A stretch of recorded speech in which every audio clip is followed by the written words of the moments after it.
रात के 9 बजे थे। मनोज ऑफिस से थकाहारा घर लौटा।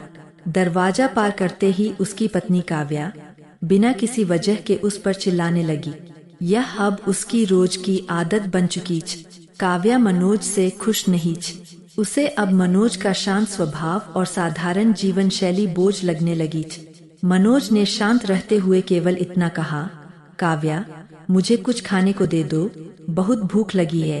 काव्या ने गुस्से में कहा, खाना खुद ही बना लो, मुझे सोना है, तुम्हारे लिए मेरे पास वक्त नहीं है।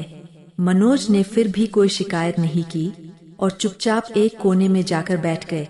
काव्या ने रात भर उसे ताने दिए, पर मनोज चुपचाप सब सहता रहा। सुबह होते ही मनोज ने विनम्रता से फिर कहा, काव्या, नाश्ता दे दो, आज ऑफिस में काम का बहुत दबाव रहेगा।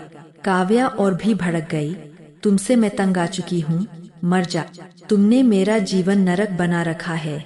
मनोज ने उसकी बात का जवाब नहीं दिया, लेकिन उसकी आंखों में गहरा दर्द साफ दिख रहा था। वह चुपचाप ऑफिस के लिए निकल गए, लेकिन जाते वक्त उसके चेहरे पर उदासी और थकान की झलक साफ थी। काव्या को इसका जरा भी एहसास नहीं हुआ। कुछ ही घंटों बाद जब काव्या बच्चों को स्कूल से घर लेकर आई, तो उसने देखा कि घर के बाहर भीड़ लगी थी। घबराते हुए वह अंदर गई और देखा कि मनोज का शव सामने पड़ा है। किसी ने बताया कि मनोज की मौत कार एक्सीडेंट में हो गई थी। काव्या की चीख निकल पड़ी, मनोज उठो, मैंने तुम्हारे लिए खाना बनाया है, मैं तुमसे फिर कभी नहीं लड़ूंगी, बस एक बार उठ जा। लेकिन अब मनोज उसे सुनने के लिए जिंदा नहीं छ। उसकी चुप्पी अब हमेशा के लिए छ।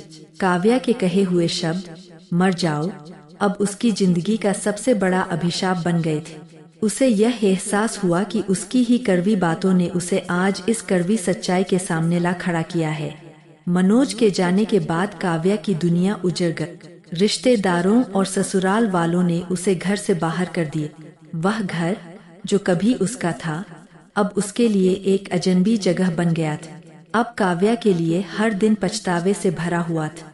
उसे अब एहसास हुआ कि मनोज उसके जीवन का सबसे बड़ा सहारा था।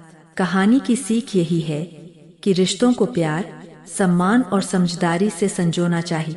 गुस्से में कहे गए शब्द जीवन भर का पछतावा बन सकते हैं।